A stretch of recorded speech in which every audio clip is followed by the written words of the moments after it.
La haine ne construit pas un État, mais la paix construit des nations. Grand Angle, analyse et commente des événements en Afrique. Une meilleure compréhension des problématiques sécuritaires en Afrique et au Sahel en particulier.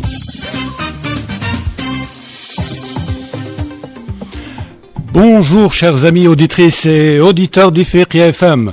Bienvenue dans Grand Angle, une émission hebdomadaire destinée à décrypter les dynamiques politiques, économiques et sécuritaires qui façonnent l'Afrique. Le numéro d'aujourd'hui est consacré aux errements de la diplomatie marocaine. Il est intitulé « Délabré, la diplomatie marocaine est squattée par des voyous ». Pour en parler, il y a avec nous en direct depuis Montréal le Dr Ahmed Ben Saada, enseignant universitaire et auteur de plusieurs ouvrages, dont certains portent sur les révolutions colorées et les printemps arabes. Observateur avisé de la scène politique africaine, Ahmed Ben Saada a aussi publié de nombreux articles sur les guerres de 4e génération. Bonjour Dr Ahmed Ben Saada, merci d'être avec nous. Bonjour Monsieur Sharfawi, bonjour l'Afrique et bonjour bien sûr à vos invités sur le plateau, Monsieur Mokran Ait Touarabi et Monsieur Mustafa Ait Mohoub. Alors je suis très heureux de participer aujourd'hui à partir de Montréal où il fait une température extrêmement clémente. Il va falloir que vous nous donniez un peu de fraîcheur parce qu'ici à Alger il fait extrêmement chaud. Alors c'est l'été qui joue les prolongations. Alors, il y a également avec nous dans ce numéro de Grand Angle Mustafa Ait Mohoub, journaliste écrivain et grand spécialiste du dossier du conflit du Sahara occidental. Alors, comme à chaque numéro de Grand Angle, nous serons également accompagnés dans ce numéro consacré à la diplomatie marocaine et plus particulièrement aux errements de la diplomatie marocaine par notre confrère Mokran Ait Touarabi, journaliste et consultant de l'émission. Bonjour à vous deux, messieurs. Bonjour Zine. Bonjour Mustafa Ait Mohoub, bonjour Mokran Ait Touarabi. Maintenant, devrais-je dire bonjour à vous trois parce que vous êtes trois sur le plateau. Alors, messieurs, avant de vous céder la parole et de rentrer dans le vif du débat, je rappellerai juste quelques faits, quelques éléments factuels. Alors, la scène s'est déroulée vendredi 23 août au Japon, à l'occasion de la réunion préparatoire de la conférence internationale de Tokyo sur le développement de l'Afrique. Plusieurs vidéos, abondamment relayées sur les réseaux sociaux, montrent un représentant de la délégation marocaine, tel un forcené, se ruer vers une table occupée tranquillement par un diplomate sahraoui pour tenter d'arracher un écriteau sur lequel figurait la mention République sahraoui. Ne pouvant bien évidemment rester insensible face à cette agression caractérisée, un diplomate algérien a défendu son homologue sahraoui. Tout le monde aura compris la manœuvre. Les Marocains avaient pour seul objectif d'obtenir l'exclusion de la République sahraoui de la TICAD. Seulement, cette manœuvre se soldera par une défaite humiliante, puisque le ministre des Affaires étrangères sahraoui a pu participer à la conférence de la TICAD avec les pleines prérogatives aux côtés de ses homologues africains. Mieux, le ministre sahraoui a bénéficié d'une protection personnelle assurée par le pays hôte, c'est-à-dire le Japon. Entre-temps, tout le monde aura eu le loisir de le confirmer, la diplomatie marocaine a vraiment touché le fond. Alors, je vais commencer par vous, Si Ahmed Ben Saada, je rappelle que vous êtes en direct depuis Montréal. Alors, que vous inspire cette séquence hallucinante ? Le Maroc et sa diplomatie semblent être tombés bien bas. Elle a atteint un niveau effarant de délabrement.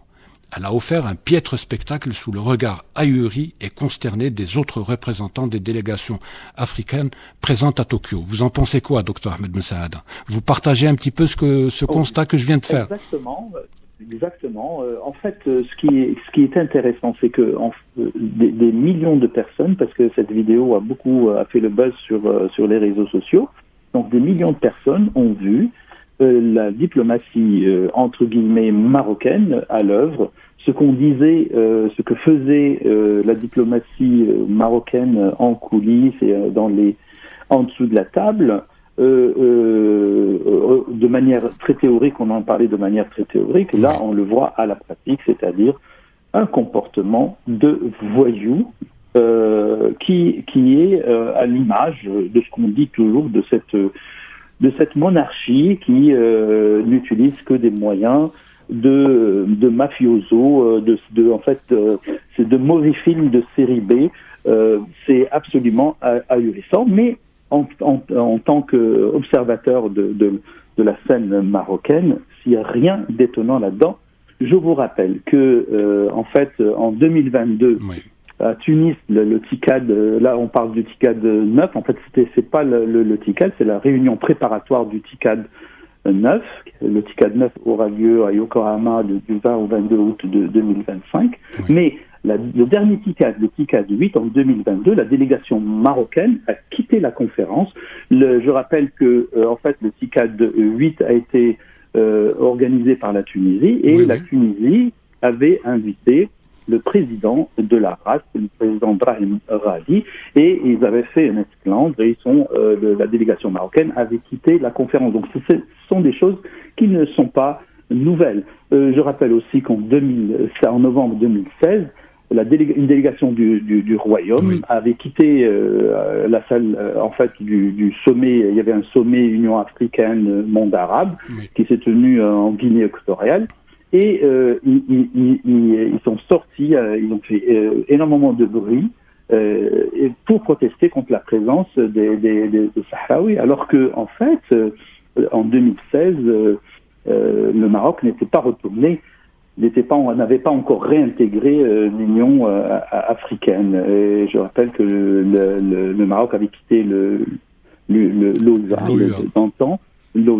en 1984 et ne l'a réintégré que en 2017, donc après une trentaine d'années d'absence. Et voilà qu'après une trentaine d'années d'absence, elle cherche justement à créer ce genre de problème. Il n'y a de mémoire d'observateurs, nous n'avons jamais vu de pareils agissements dans une réunion de l'OUA ou de l'UA. Et ce qu'il faudrait dire à ces personnes qui utilisent les bras pour régler leurs problèmes, que la RAST, la République arabe sahraoui démocratique, est membre à part entière de l'Union africaine. Et même membre fondateur. Fondateur de l'UA. Et quand une réunion de l'UA se tient, tous les États membres sont invités. Exactement. Même si le Japon ne reconnaît pas directement la RAST, mais la RAST fait partie de l'UA et c'est une réunion entre le Japon et l'Union africaine. Très bien. Et ça, il faut le comprendre. Et j'espère qu'on n'aura pas le même scénario en 2025, lorsque le TICAD 9 se déroulera à Yokohama. Très bien. Voilà, c'est ce que je voulais dire. Très bien, merci beaucoup pour ce premier éclairage, Ahmed Messaada. Je me tourne vers notre ami, notre confrère Mustafa Ait Mouhoub. Je rappelle que Mustafa Ait Mouhoub est un journaliste qui a plusieurs années d'expérience, mais Mustafa Ait Mouhoub est surtout connu pour sa maîtrise du conflit des méandres, du conflit du Sahara occidental. Mustafa Ait Mouhoub, on avait pourtant cru que l'adhésion du Maroc à l'Union africaine en 2017 allait inciter sa diplomatie à plus de sobriété, plus de retenue, plus de modération. On pensait même que le désir de Mohamed VI de rejoindre ses pairs africains était en soi un signe de sagesse. On croyait naïvement que la diplomatie chérifienne allait abandonner certains agissements inélégants dictés par cette détestable philosophie de « à la guerre comme à la guerre ». On s'est complètement trompé sur la ligne. On se rend compte que cette diplomatie n'a pas du tout changé, mais bien plus que cela, elle est devenue, au fil des temps, très agressive et très violente. Oui. D'abord, une petite remarque. Le Maroc n'a pas réintégré il a adhéré. Il a adhéré, c'est très important. Parce que c'est deux organisations différentes. Exactement. Et cette adhésion lui impose certains devoirs, comme elle lui confère certains droits. Bien sûr. Et tous les Africains lui reconnaissent ces droits, mais et jusqu'à maintenant, il est en train d'agir d'une manière à ce qu'il tourne le dos carrément à ses devoirs. Oui. D'abord, le Maroc, quand il a quitté la défunte organisation de l'Union africaine. En 1984. Rappelons-le, l'expression utilisée, la déclaration de Hassan II, il a dit c'était une organisation tam-tam. Oui, oui. Donc, en termes de violence. C'est une insulte à tous les Africains. Bien sûr, en termes de violence dans le discours, le Maroc, il était toujours dans cette équation. D'abord, commençons par ça. Deuxièmement, le Maroc ne respectait jamais ses engagements. Déjà, quand on parle de diplomatie marocaine, il faut reconnaître cette diplomatie qu'elle ne respecte pas ses engagements. Oui. Rappelons la déclaration de Hassan II encore à Nairobi quand il a accepté dans le cadre de l'OUA le droit des Sahraouis à l'autodétermination. Oui. Une fois rentré chez lui à Rabat, il refait surface avec une autre déclaration complètement contradictoire et en disant que oui pour un référendum, mais un référendum de confirmation, confirmation de la marocanité du Sahara occidental. Donc d'abord Hassan II le père, il était dans cette équation de double discours. De double discours, et on se retrouve dans la même situation avec son fils, le roi Mohammed VI. Donc le roi Mohammed VI, en revenant, oui. Pas en revenant, et en adhérant à la nouvelle organisation de l'unité africaine, en réalité, il vient pas pour faire de la diplomatie et de la politique. Oui. Il vient pour chasser le Polisario, qui est un membre fondateur. Oui. Il vient mandaté aussi par certaines puissances pour geler l'action de l'Union africaine. Et depuis son retour, on a vu les dégâts occasionnés oui. à cette organisation. On a vu avec le président de la commission actuelle, Mohamed Faki, les retards de l'Union africaine sur plusieurs dossiers, notamment de conflits, oui. Là où elle était très active. Oui. On parle du Soudan, et Darfour, l'Union africaine avant, elle était active. Elle avait un poids sur le dossier. Maintenant, elle est absente. Oui. La Libye, les pays du Sahel et du Sahara occidental, parce que jusqu'à maintenant, le Maroc refuse le retour de Chissano à l'Ayoun oui. et l'ouverture d'un bureau pour le représentant. Chissano est le représentant spécial de l'Union africaine pour le conflit du Sahara occidental. Voilà. Donc, il fallait que je rappelle tout ça pour dire que cette diplomatie, oui. si on peut l'appeler diplomatie du Maroc, c'est une diplomatie qui a été toujours qui souffle le chaud et le froid. C'est-à-dire il y a une dualité et elle marche sur deux parallèles oui. et elle est capable de dire oui comme elle est capable de dire non et elle est toujours dans une équation contradictoire. Et je reviens ici oui. Puisqu'il y a Ben Saada, il a rappelé les incidents qui ont émaillé les différentes rencontres du oui, TICAD. Il y a eu celle de Mozambique, par exemple, exact. où Bourita ne voulait pas accéder à la salle parce qu'il refusait la présence de représentants du Polisario. Là, il faudrait expliquer à nos amis auditeurs une chose. Je t'en prie. Quand il s'agit d'une rencontre comme celle du TICAD, qui est une conférence de coopération entre avec l'Union africaine, c'est-à-dire toute l'Union africaine est engagée dans cette affaire. Donc, aucun membre de l'Union africaine n'a le droit d'empêcher un autre d'exister ou d'aller de participer. C'est le cas du Maroc et du Sahara occidental. Parce que dès le départ, le Maroc essaie par tous les moyens d'empêcher le Polisario de participer à ce genre de rencontre. Quand il s'agit de forums, maintenant, oui. de forums qui n'engagent pas des contrats, qui n'engagent pas de la coopération, ces forums, on peut en parler. C'est-à-dire le pays qui accueille la rencontre peut décider que X participe ou Y ne participe pas. Oui. Mais dans le gabarit du TICAD, à ce niveau-là, le pays d'accueil, c'est-à-dire le Japon, et d'ailleurs il a démontré, ne peut pas dire non. Oui. D'ailleurs, le lendemain de l'incident, il a désigné d'office des gardes-corps pour protéger le ministre des Affaires étrangères de Sahraoui, et en même temps, il a permis à la délégation sahraoui de siéger de plein droit dans cette réunion préparatoire. Oui, je voudrais juste ajouter que dans ce format de rencontre, c'est à l'Union africaine de dire qui doit participer, ce n'est pas au Japon de le faire. Exactement. Voilà.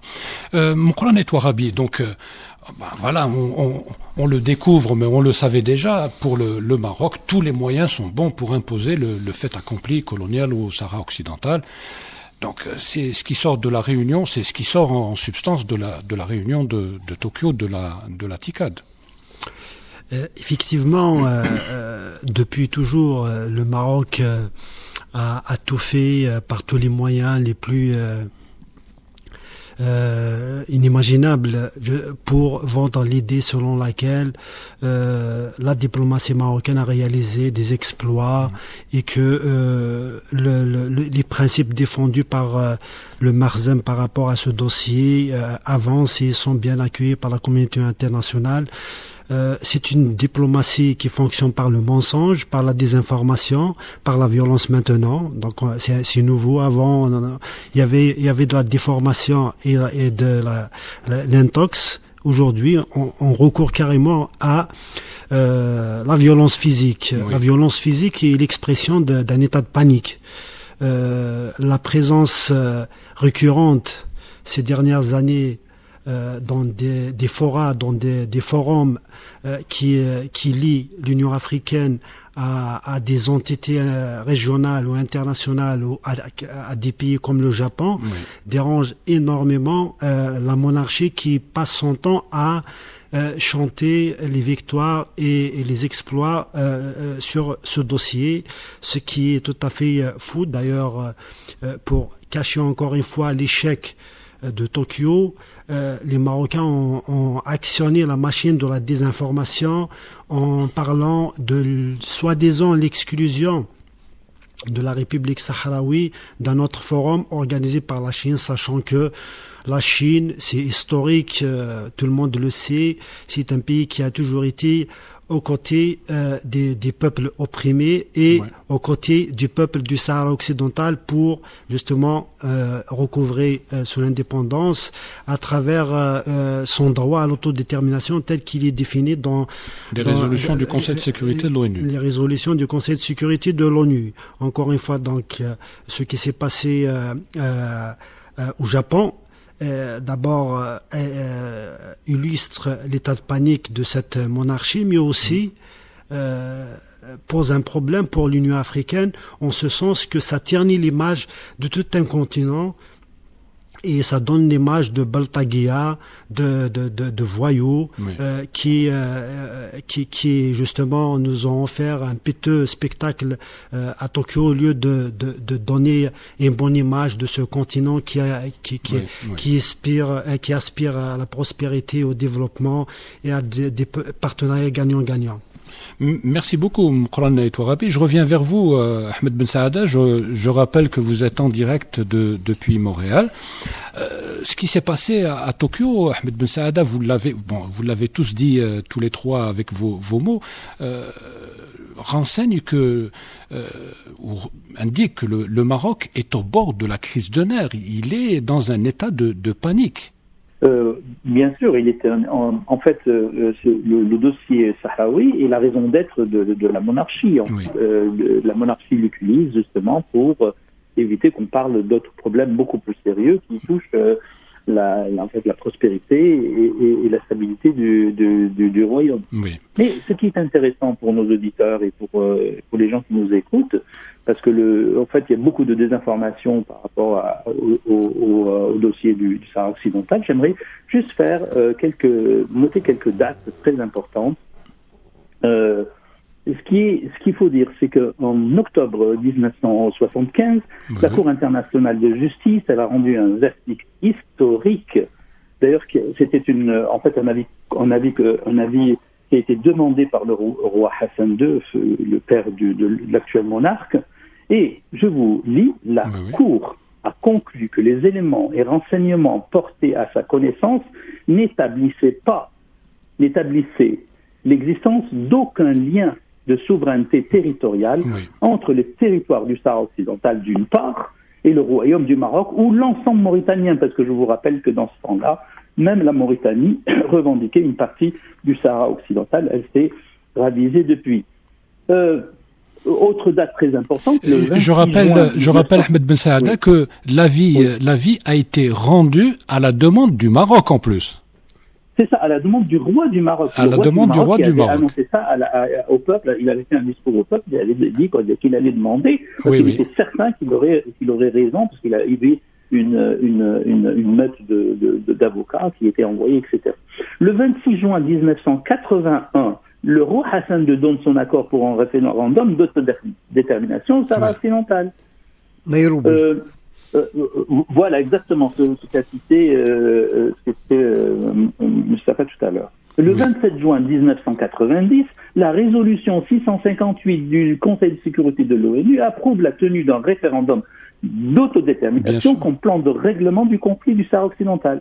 Le 29 avril 1991, la résolution 690 du Conseil de sécurité décide la création de la mission des Nations Unies pour l'organisation de référendum du Sahara occidental, la MINURSO. C'est ça. Et cerise sur le gâteau, au retour, donc on a fait un petit,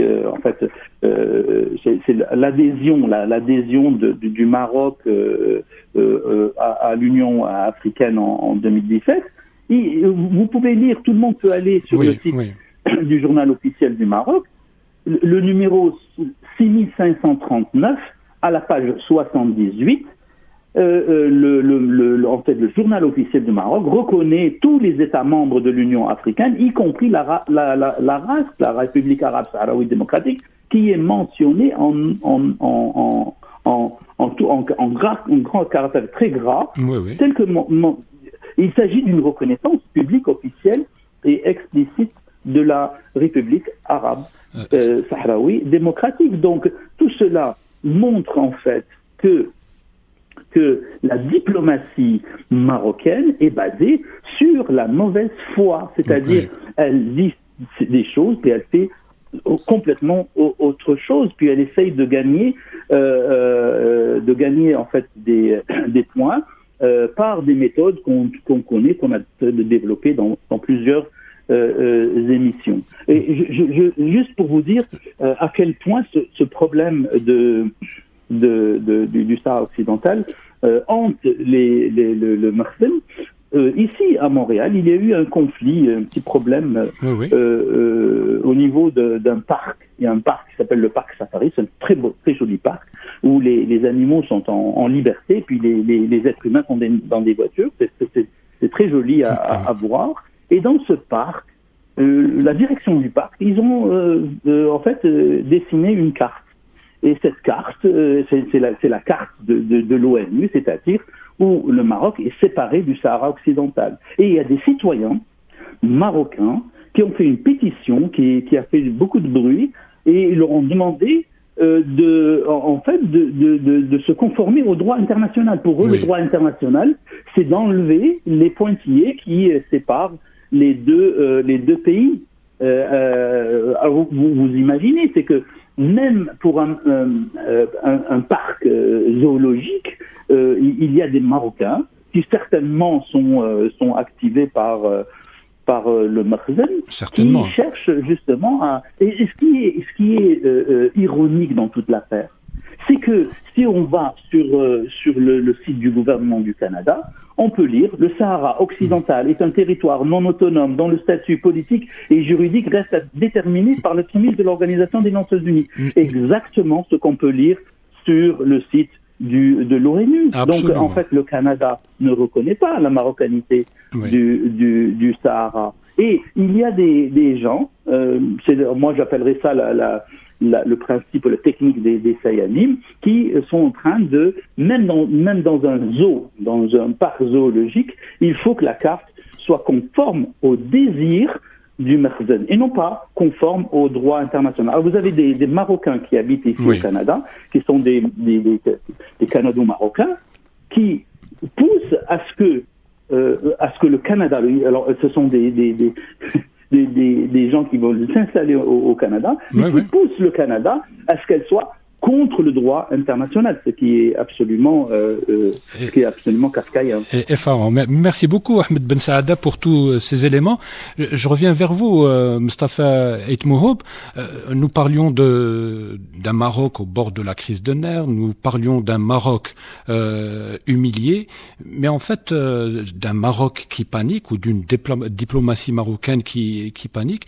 Mais est-ce que cette panique ne s'explique pas par le fait que, justement, comme vient de le dire Ahmed Ben Saada, les fondamentaux du conflit, malgré les manœuvres, malgré le soutien apporté par la France, malgré le marché unique passé par les Américains avec les Marocains au sujet sur le dos des Sahraouis, malgré tout ça, les fondamentaux du conflit n'ont pas changé, bien au contraire. Régulièrement, il y a des pays qui font des déclarations publiques pour dire qu'ils soutiennent le droit du peuple sahraoui à l'autodétermination. La diplomatie marocaine vient d'essuyer un nouveau revers. C'est la Slovénie qui vient d'annoncer son soutien plein et entier au droit du peuple sahraoui à l'autodétermination. C'est 50 ans de conflit. En 50 ans, le Maroc n'a pas pu renverser la vapeur et n'a pas pu changer les fondamentaux du conflit. Cette peur, je crois qu'elle vient de là, Mustafa Eitmouhoub. Justement, je crois que le Makhzen s'impatiente. Et il est dans une situation où il a fait montre d'une nervosité claire et apparente. Pourquoi le Maroc qui a tergiversé depuis le cessez-le-feu, qu'on vient de l'expliquer, Ben Saada. Oui. Depuis, il a tergiversé. 91, il a tergiversé, il a gagné du temps pour éviter toute possibilité d'aller vers un référendum d'autodétermination. D'ailleurs, y compris la MINURSO, comme son nom l'indique, était mandaté pour organiser ce référendum. Donc, ils ont utilisé 1000 subterfuges pour éviter cette issue. Donc, il y a eu la plus sérieuse proposition, celle de Becker. Il y a eu la première, la deuxième. Et Becker 3, ensuite il a démissionné par dépit, parce qu'il a compris qu'il butait sur un mur. Ce mur s'appelle la monarchie, qui refusait. Donc il y a eu ensuite. Il faut juste rappeler aux auditeurs, Mustafa Eitmouhoub, que James Baker, c'est l'ancien chef de la diplomatie américaine qui est devenu l'envoyé spécial de l'ONU pour le Sahara occidental. Exactement. Voilà. C'est bien expliqué. Donc ensuite, on a vu que à partir de 2006, le Maroc est allé dans une voie. Il veut changer même les éléments de langage. Les paramètres du conflit. Au sein du Conseil de sécurité. Oui. En introduisant la proposition que la France lui a soumise sur table, celle de l'autonomie du Sahara occidental. Et on a essayé de travailler sur ça autour d'un terme générique, une solution mutuellement acceptable. Alors que la solution mutuelle qui ne peut être acceptable pour tout le monde, elle est portée par l'organisation d'un référendum d'autodétermination. Et les choses ont continué comme ça. Il y a eu l'intermède, la parenthèse vite fermée de Wallström. Ensuite, il y a eu plusieurs. On a eu Christoforos qui a essayé de faire bouger les choses, mais qui n'est pas parvenu. Qui a fait l'objet d'une campagne, d'une virulente campagne de dénigrement de la part des Marocains. Récemment aussi, de la part du Maroc, parce qu'il est revenu en disant que s'il est parti parce qu'il n'a pas trouvé de répondant du côté marocain. Donc, parce que le côté sahraoui, ils ont accepté qu'il y ait un référendum avec 3 questions. La question de l'indépendance totale, le rattachement pur et simple, ou l'autonomie, large autonomie. Donc, sur ce plan, les Sahraouis sont intraitables. Et il y a eu le dernier, celui de Horst Kohler, aussi il est parti par dépit. Et maintenant, on est en train d'observer la même chose avec l'actuel, de Mistura. De Mistura, depuis 3 ans, on voit que les choses ne bougent pas. D'ailleurs, le Maroc, il a pris un temps fou pour accepter sa candidature. Donc tout ça montre que le Maroc, il était dans une politique de rouleau compresseur. Il essayait de forcer le destin, croyant qu'en retournant la position américaine de reconnaissance carrément, en troquant la question palestinienne, en acceptant le deal avec le sionisme, en vendant carrément l'âme du Maroc au diable, croyait que ça y est, c'est réglé pour lui. Alors que ni la reconnaissance de Trump, ni encore moins celle de Macron, qui était tacite. De toute manière, tout le monde savait que la France soutenait le Maroc. Ni encore celle d'Espagne, l'Espagne, rappelez-le, en 75, il y avait l'accord de Madrid, l'accord de la honte. Exact. Donc, ni ces puissances ne peuvent changer la nature juridique du conflit sahraoui qui est enregistré au niveau de l'ONU comme des territoires non autonomes, donc éligibles à un référendum, à l'organisation d'un référendum d'autodétermination. Et puis la résolution 1514 qui fait du territoire sahraoui un territoire à décoloniser. Voilà, donc c'est ce qui explique un petit peu cette attitude d'impatience du Makhzen et qui est arrivé aux mains. Donc c'est clair qu'il voit que la situation n'évolue pas dans le sens souhaité. Merci beaucoup, Mustafa Etmo.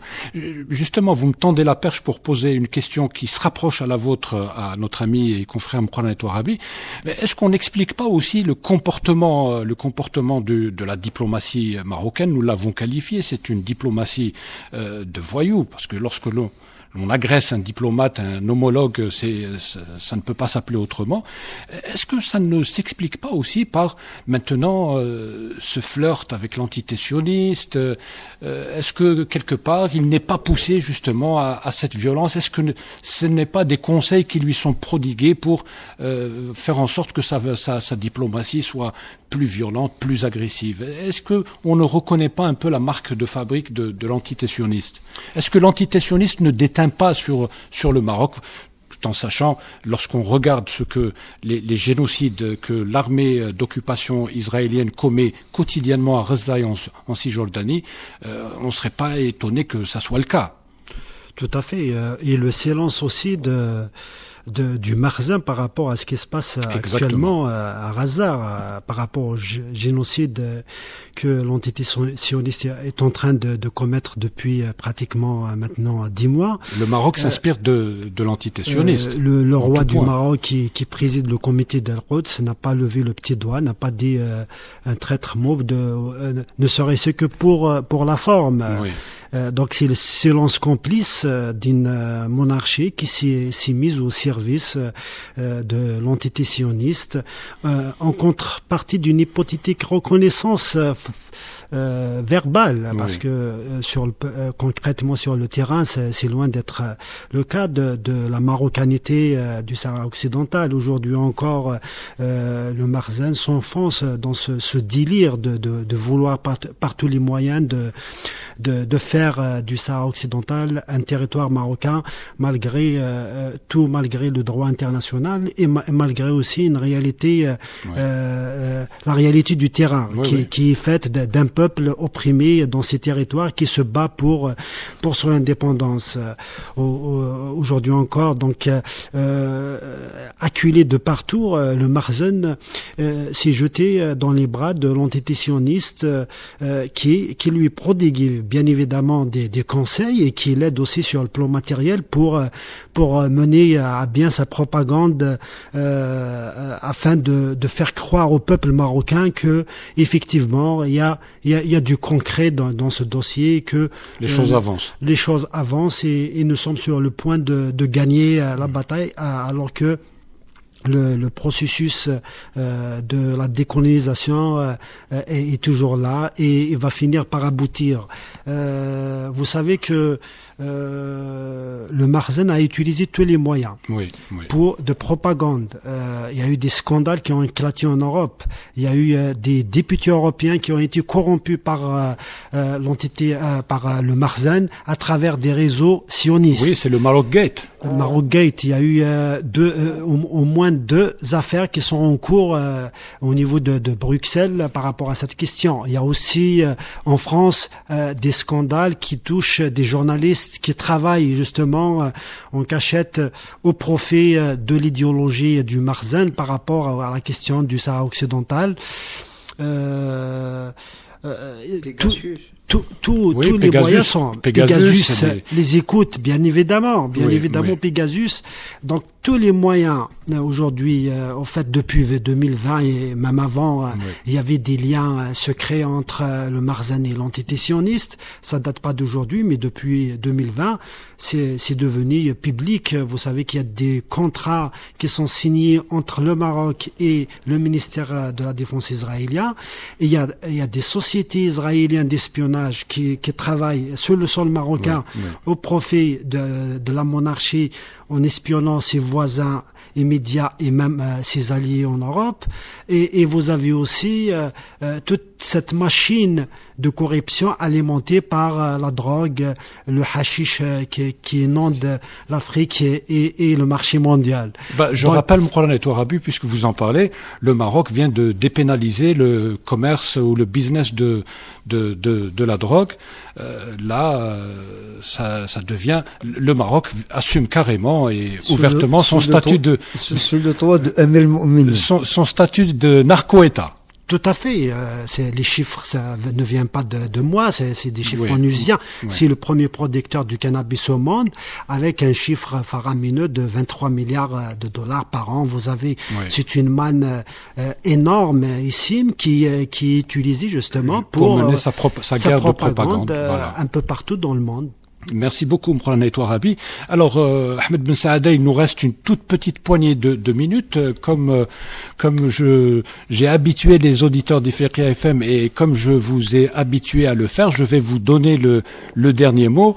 Alors là, c'est l'histoire du poisson qui se mord la queue. Le roi est nu. Alors le Maroc, qui passe son temps à mener des guerres de propagande contre l'Algérie, contre les Sahraouis, contre les amis de l'Algérie et du peuple sahraoui, aujourd'hui, c'est le Maroc qui est lui-même attrapé la main dans le sac avec cette histoire de la TICAD, et c'est grâce aux réseaux sociaux que le Maroc aujourd'hui a été, si vous voulez,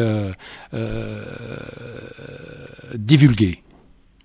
Exactement. Nous avons vu, comme des millions de personnes à travers le monde, la politique, la diplomatie dans le moins noble terme de la signification de ce mot, c'est-à-dire faire de la diplomatie comme un ring de boxe où les gens se tapent dessus pour avoir raison, alors que c'est complètement contraire à ce qu'on est habitué à faire. Ce que j'aimerais dire par rapport, pour abonder par rapport à ce que vous avez dit précédemment, je rappelle qu'en août 2024, c'est-à-dire très récemment, le roi a gracié 4831 personnes liées au trafic du cannabis. Ça veut dire non seulement il a légalisé le cannabis, mais il y a 4800.